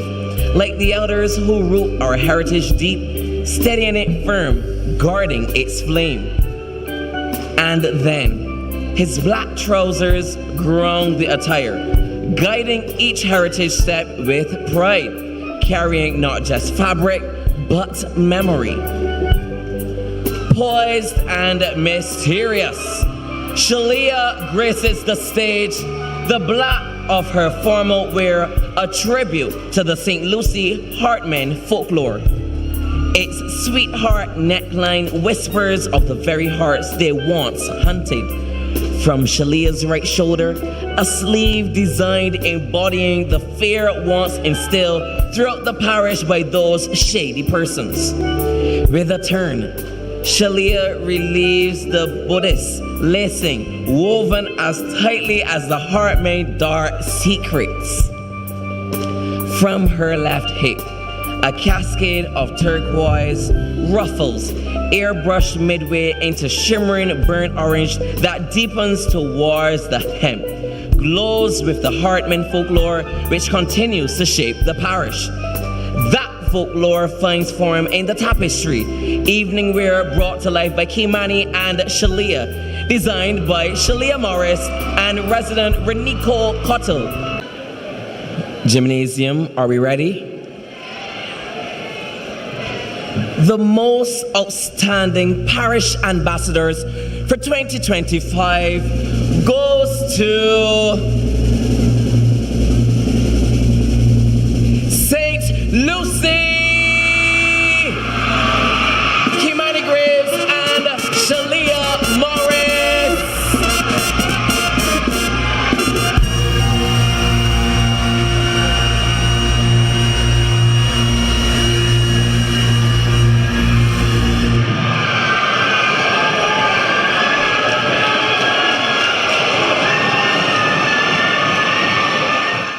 Jeez, oh, Brad, you saw us? Did you see us? St. Lucie, well done. St. Lucie, well done. Well done.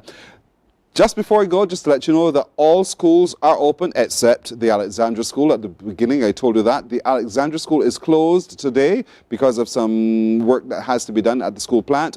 All other schools are open as well. But that's it for today. My little crew joins me in saying to all of you, have a lovely today. Be it the will of the Lord, we'll see you tomorrow. Take care. Bye-bye. Wake up, wake up, wake up, wake up. Barbados, get up.